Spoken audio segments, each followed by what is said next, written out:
Puis c'est ce que Pierre dit, que nous ne devons pas souffrir comme des voleurs, mais que nous devons souffrir comme des gens qui vivent dans la justice de Dieu. Et en faisant cela, un jour d'autre, ces gens vont remarquer nos œuvres et ils seront confus. Et ils vont rendre grâce à Dieu un jour. Ils ont diffamé le Seigneur, non. Mais lorsque le Seigneur était mort, le centenier qui était mort, il a vu le Seigneur dit, c'est comment cet homme-là, c'est le Fils de Dieu. Il a rendu grâce à Dieu. C'est ce qu'il a fait. Or, au début, tout le monde se moquait de lui. Eux-mêmes, ils se moquaient. Mais après, il était confié et il dit que vraiment, ce type-là, c'est le Fils de Dieu. C'est vraiment cet homme, c'est le Fils de Dieu. Septième point, l'ascension du Seigneur Jésus-Christ.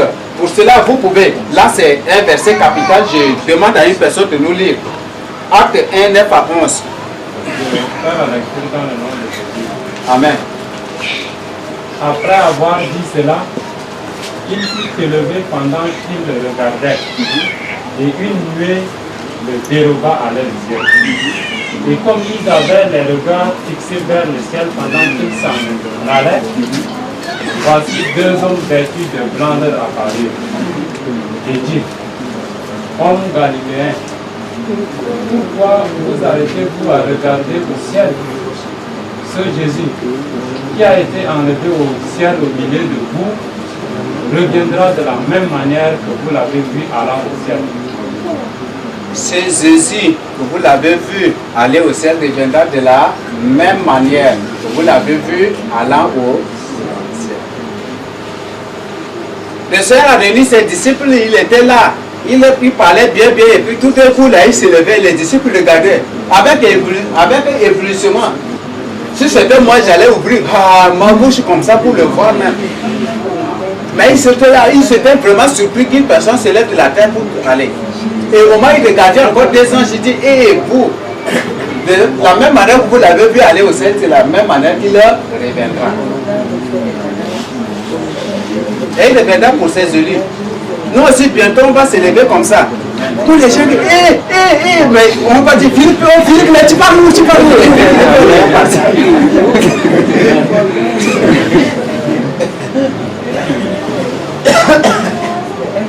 Bientôt, beaucoup de gens, on sera vraiment enlevé d'une manière très glorieuse. L'enlèvement, il ne faut pas rater ça, hein. Ça c'est une grande honte pour toi. C'est la plus grande honte pour toi si tu rates l'enlèvement. Et juste après l'enlèvement, beaucoup de sorciers vont regretter. Parce qu'après l'enlèvement, Satan n'aura plus besoin des sorciers. Parce que les souffrances seront maintenant physiques. Oui, après l'enlèvement, il n'a plus besoin des occultistes. Les souffrances seront maintenant physiques. Hein? Aujourd'hui, c'est parce que ce n'est pas encore l'enlèvement qu'ils opèrent mystiquement. Mais après l'enlèvement, beaucoup de sorciers vont regretter d'avoir servi même Satan. Et ils seront tués aussi. Beaucoup vont regretter. Parce qu'après l'enlèvement, Satan n'aura plus besoin de ces gens-là. Les souffrances seront physiques. C'est physiquement que les démons vont se promener pour persécuter les gens. Donc on n'a plus besoin des gens occultes. On n'a plus besoin d'eux. Et Satan va se débarrasser de beaucoup aussi. C'est en ces jours que beaucoup vont chercher à venir au ciel. Malheureusement, ça serait trop tard pour beaucoup. Ça serait vraiment trop tard pour beaucoup. Donc si toi, mon frère, ma soeur, si tu es sorcière et que tu es là, c'est le moment de saisir l'occasion. Parce qu'un jour à l'autre, tu vas chercher.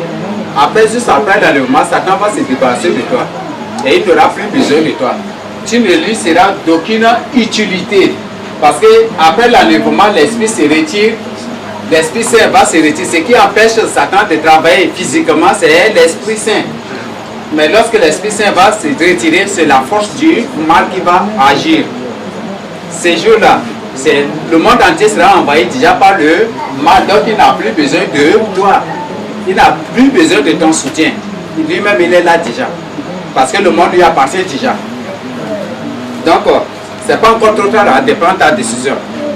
Tu peux me prendre pour être présenté, mais après tu vas me croire après aussi. Il y a Luc 24, 51 qui décrit le même événement, comment le Seigneur Jésus-Christ était enlevé. Donc, vous pouvez lire après pour découvrir. Après, maintenant, point 6, nous avons les prophéties sur les œuvres du Seigneur et sur leur accomplissement. Pour cela, lisez Ésaïe 53. Le Seigneur que le Seigneur s'est rendu humble. Il n'a jamais ouvert la bouche. Et que c'est par ses maîtrissures que nous sommes sauvés. Par son sang que nous sommes sauvés. C'est son sang qui est répandu qui nous a apporté la grâce aujourd'hui. C'est sa grâce, c'est sa résurrection d'entre les morts qui nous pousse vraiment à le suivre aujourd'hui. S'il n'était pas ressuscité, on va dire, mais lui, il n'est pas ressuscité, mais comment on va espérer ça? Mais c'est parce qu'il était ressuscité. Et il nous a apporté la grâce par son sang. La nouvelle alliance a commencé par le sang. Et de même que la nouvelle alliance a commencé par le sang, de même que l'ancienne alliance a commencé par le sang, la nouvelle alliance aussi, le Seigneur l'a jalonné par son propre sang. Il a fondé par son propre sang. Et c'est comme ça qu'il a souffert, son sang est répandu pour nous. Il a compris toute la loi. Et dès ce jour, la plus besoin, la Bible nous dit dans les épîtres de Hébreux qu'il est impossible que le sang des boucs et des taureaux ôte le péché, n'est-ce pas? C'est parce que le Seigneur déjà est venu abolir ça, déjà le sacrifice a déjà aboli ça. Donc si tu as commis des péchés, il faut juste invoquer le sang du Seigneur Jésus. Et il faut lui confesser aussi tes péchés. Tu es déjà libre, tu es déjà pardonné. Donc tu n'as pas besoin. S'il s'agit d'offrir encore des sacrifices là, vraiment, beaucoup d'entre nous là, je vais compatir avec eux. Moi-même, je vais me compatir d'abord. Parce qu'il faut payer un peu. Et pour avoir un peu, il faut avoir 300 000, 400 000 et ça. Et partir, on pêche combien de fois? Et il faut chaque péché, il faut égorger un animal. Chaque transgression est égale à sacrifice des animaux. Si ça y est de faire ça là, aïe, ça va être compliqué. J'imagine le sort de beaucoup d'entre nous. Et de moi-même aussi. Donc, voilà ce que le Seigneur a fait. Et la Bible dit qu'il s'est humilié. Il n'a jamais ouvert la bouche malgré tout ce qu'on lui fait, malgré toutes les accusations portées contre lui. Sur la croix, en Angolie, malgré sous ses tortures, il pouvait ouvrir la bouche pour insulter, non? Il pouvait insulter et être sauvé. Lui, même il est Dieu, non? Il pouvait insulter comme il veut et être sauvé. Mais il n'a pas fait cela. Il n'a jamais ouvert la bouche et ce n'est pas son problème. Philippiens 2, 6 à 11 nous présente l'humilité du Seigneur Jésus-Christ, que le Seigneur s'est rendu humble et plus humble encore. Il est devenu esclave. Même le Seigneur Jésus dit qu'il est venu pour servir et non pour être servi. Il s'est rendu plus humble. L'acte d'humilité qu'il a eu, qu'il nous a donné comme preuve, premièrement, c'est en quoi? Hein? Oui, en descendant sur la terre, les preuves physiques, les pieds de ses disciples, il n'a qu'un seul habit, n'est-ce pas? Mais on prend une seule personne pour voir s'il a combien d'habits. On peut dire une personne au hasard, s'il a combien d'habits. Hein? On a combien d'habits? Mais le Seigneur n'a qu'un seul habit qu'il a porté du début jusqu'à la mort. Il y a des gens qui changent 5 à 10 habits par jour. Vrai ou faux? Ils portent aujourd'hui, mais il y a un peu de ciel, hein? Ils mettent là-bas, ils prennent autre. Mais après, ils jettent et ils mettent autre. Un jour, là c'était chez mon grand-père. Un jour, volontairement, j'ai dit qu'aujourd'hui je vais laver tes habits.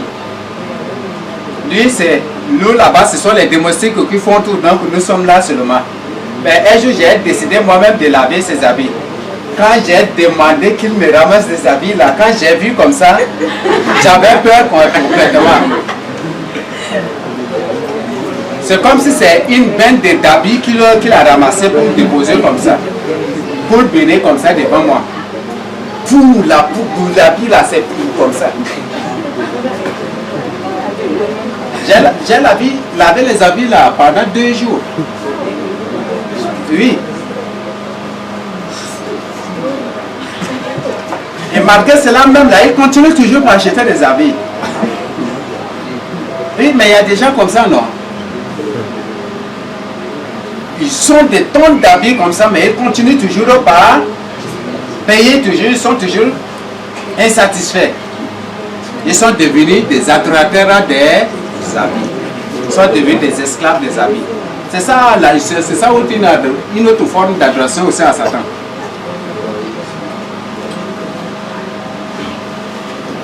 Dieu a dit qu'on ne peut pas servir Dieu et maman à la fois, non? Là, tu ne peux pas servir Dieu et habiller à la fois. Ne ça reporter qu'un seul habit. Jusqu'à pour mourir. Aujourd'hui, on a des tonnes et des tonnes. Des gens qui changent veste par veste. Aujourd'hui, comme c'est moderne, le système moderniste, c'est veste. Des gens qui ont peut-être des milliards de vestes de différentes couleurs. Bleu ciel, bleu foncé, des trucs. Après, venir ce jaune vert, jaune comme ça foncé. Venir ce rouge. Il a toutes les qualités des vestes du monde. Et ce sont aussi. Le Seigneur s'était dépouillé, s'était préservé. Lui pouvait faire autant. Lui qui a envoyé Pierre pour retirer l'argent de la bouche du poisson. Il pouvait se procurer beaucoup d'habits, mais il ne l'a pas fait. Donc c'est l'acte d'humilité du Seigneur. Le Seigneur s'est rendu comme un esclave pour nous. Après nous avons le livre de Hébreux 9, 15 à 18 qui parle du sacrifice du Seigneur Jésus-Christ pour nous. Donc qui va nous lire ça?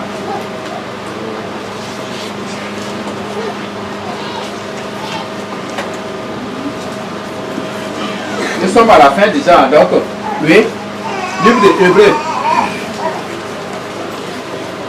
Je crois qu'après le titre c'est le livre de Hébreux, non? On a 1 Timothée, 2 Timothée, oui. Ah, tu as déjà trouvé? Ok. Hébreux 9, 15 à 18. Et c'est pour cela qu'il est le médiateur d'une nouvelle alliance, afin que la mort étant intervenue pour le rachat des transgressions commises sous la première alliance, ceux qui ont été appelés reçoivent l'héritage éternel qui leur a été promis. Car là où il y a un testament, il est nécessaire que la mort du testataire soit constatée. Un testament en effet n'est valable qu'en cas de mort, puisqu'il n'a aucune force tant que le testataire vit. Voilà pourquoi c'est avec du sang que même la première alliance fut inaugurée. Voilà. Donc on parle du testament.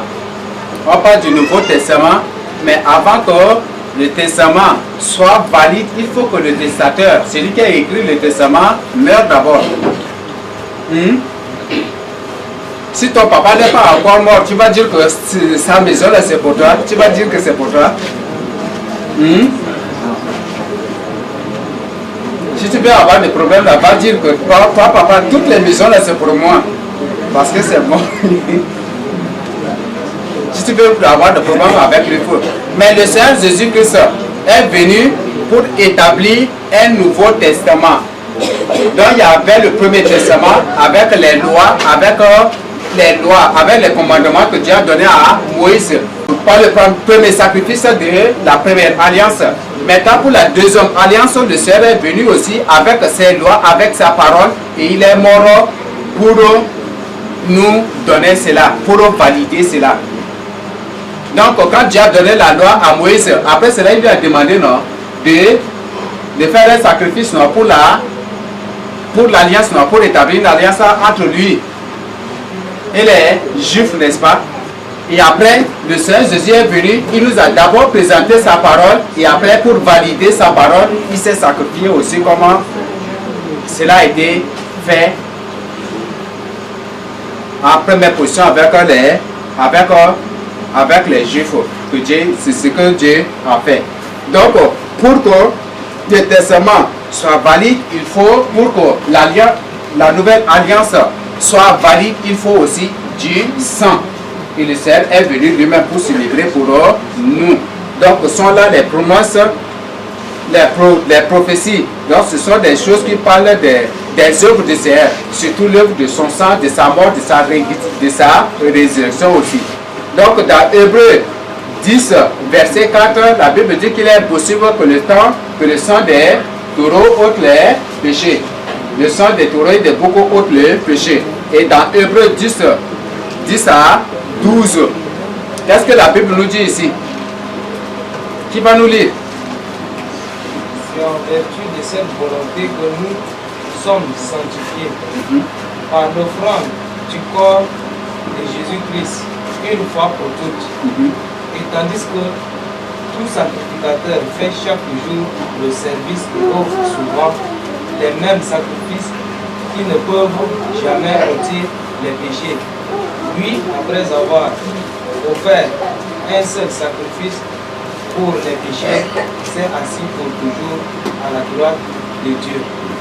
Les sacrificateurs, avant d'offrir les sacrifices pour les péchés des Juifs, des Hébreux, ils offrent d'abord des sacrifices pour leurs péchés, afin d'être trouvés saints par Dieu avant d'accomplir cette tâche pour les autres.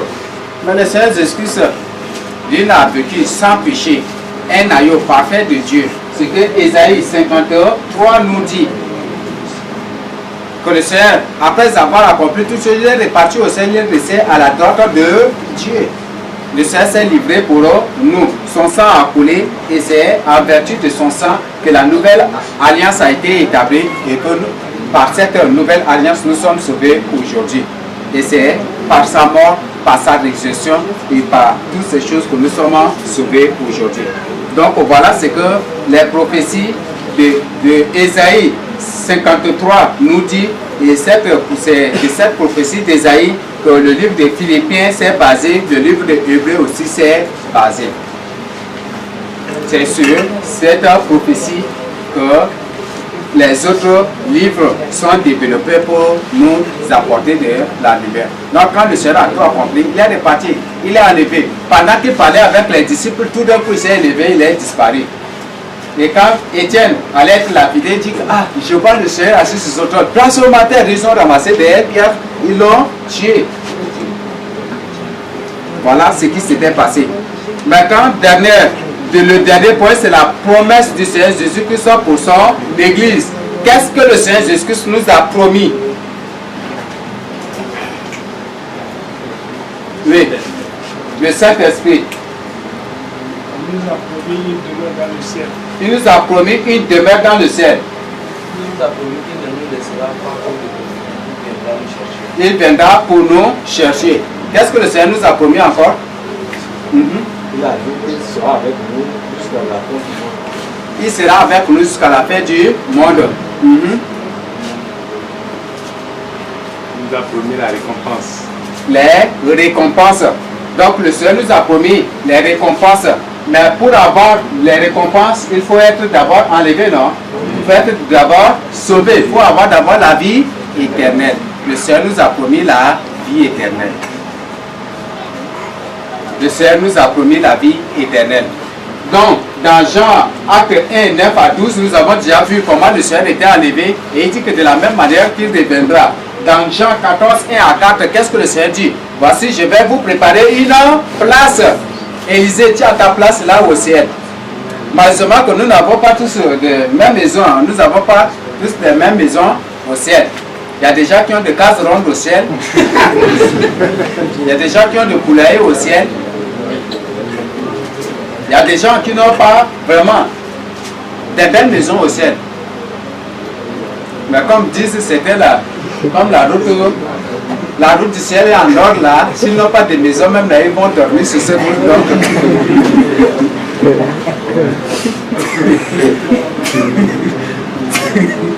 Mais je veux que tu aies une maison. Que tu aies une maison. Tu peux même prier. Demande au Seigneur, montre-moi ma maison au ciel. Le Seigneur peut te montrer ça. Tu peux demander ça et le Seigneur peut te montrer. Demande ta maison et le Seigneur va te montrer. Dans 27, 50 à 53, le Seigneur nous permet, qui nous a promis qu'il sera pour toujours avec nous. Le Seigneur nous a promis la vie éternelle. Il a dit qu'il a conçu, qu'il part pour nous préparer des demeures dans le royaume des cieux. Et après avoir fini de construire pour nous, il reviendra pour nous chercher, pour nous enlever. En fait, là où il est où? Il est en enfer. Il est au ciel. Là où il est au ciel, nous serons aussi avec lui. Et pour l'éternité. Je veux que tu sois là. Il y a beaucoup de gens qui s'engagent, mais après ils commencent par rétrograder. Ils commencent par se dégrader eux-mêmes. Il y a des gens qui s'engagent au début, sont vraiment zélés, mais à un moment, ils commencent par lâcher. Ne soyez pas des lâches, car Apocalypse 21, verset 8 dit, mais pour les lâches, les incrédules, les abominables, les menteurs, tous les pas, c'est dans l'état de feu, non? Donc ne sois pas un lâche. Si tu es un lâche, si tu débutes bien pour te retirer après, tu es un lâche et le Seigneur dit que tu seras précipité dans l'étang de feu. Donc tu es ferme. La Bible dit que celui qui persévérera jusqu'à la fin sera sauvé. Il faut persévérer. La vie chrétienne, c'est une vie de persévérance, c'est une vie d'endurance. Paul dit que lui, il court, non, pour remporter le prix. Mais il court avec une stratégie aussi, avec une manière. Dans la course, là, il faut savoir courir. Donc, nous devons vraiment réfléchir à ces choses et cherchons à tout prix pour nous accaparer de toutes ces promesses, pour entrer dans cette demeure. Tout sera en or. Lisez Apocalypse 21, à partir du verset 9 jusqu'au verset 27 et Apocalypse 22. Lisez, vous allez découvrir la beauté de la Nouvelle Jérusalem. C'est très beau, c'est très beau. Peut-être pas des visions, peut-être tu n'as pas encore vu, mais nous les autres, nous avons vu par des visions, le Seigneur nous a déjà montré ces choses. Et comme il nous a révélé, il m'a déjà révélé, et à certains il leur a déjà révélé, nous témoignons comme nous avons déjà vu. Oui, spirituellement, nous les avons déjà vus. Paul a dit qu'un jour qu'il était surpris en esprit, il a amené jusqu'au 3e ciel, n'est-ce pas? Il a vu des choses que lui-même ne peut pas décrire, ne peut pas exprimer aussi. Il y a certaines choses, on s'efforce au moins à vous décrire, mais par nos mots humains. Mais ce n'est pas vraiment la réalité en tant que telle. Mais on cherche vraiment à vous orienter que c'est comme ça, mais ce n'est pas vraiment la vraie beauté de ce que nous découvrons. Donc je veux que tu entres dans le royaume des cieux. Sois enlevé. Le Seigneur vient bientôt. Peut-être pas la persécution, on arrive même à mettre la main sur toi pour t'éliminer. Chasse bien que si tu meurs pour le Seigneur Jésus-Christ, tu as une grande récompense dans le royaume des cieux. Dans le royaume des cieux. On qualifie les chrétiens à des Boko Haram. On nous qualifie de Boko Haram que je suis un chef pour Boko Haram. Mais c'est la parole de Dieu.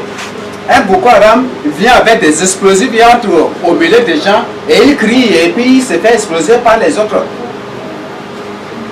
Un élu de Dieu meurt pour la cause de son maître. Donc, même si tu meurs pour le salut de tout, même si tu meurs pour le Seigneur Jésus-Christ, même si on t'élimine, chasse bien que tu as une grande récompense dans le royaume des cieux. Et Pierre dit, réjouissez-vous de ce que vous avez pris part aux souffrances des saints. C'est une grande récompense qui nous attend.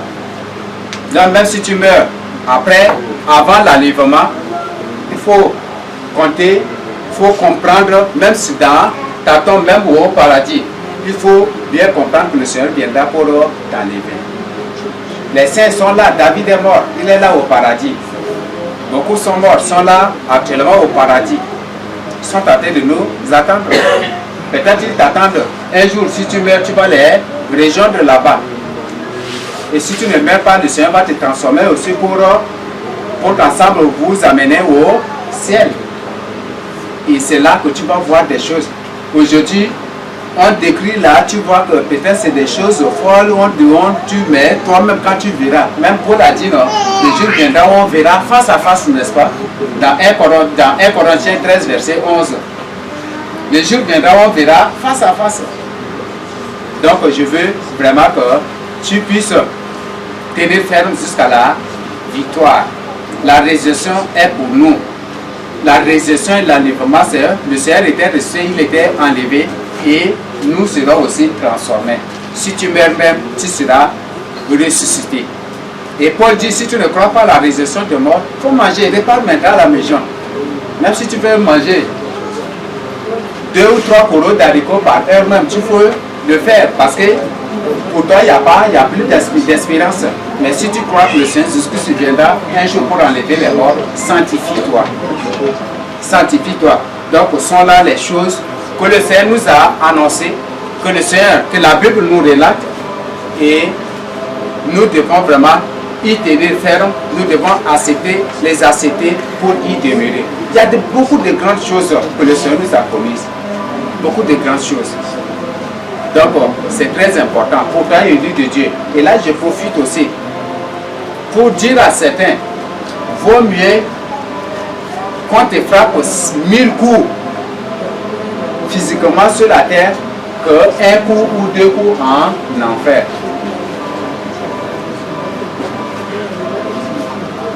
Si tu as visité l'enfer, tu vas dire, ceux qui ont déjà eu l'expérience de l'enfer vont vite me comprendre. Vaut mieux qu'on te frappe 1000 coups, qu'on te coupe en morceaux qu'en enfer. Parce qu'en enfer, on te coupe en morceaux, tu vas te reconstituer. C'est la même scène qui le reprend.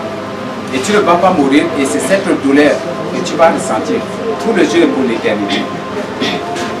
Donc, le Seigneur Jésus-Christ est mort, il est ressuscité, et aujourd'hui, par sa mort, par sa résurrection, nous sommes là présentement. Donc voilà ce que j'ai à partager avec nous. Que le Seigneur Jésus-Christ nous bénisse. Et s'il y a des questions, vous pouvez aussi les poser. Merci.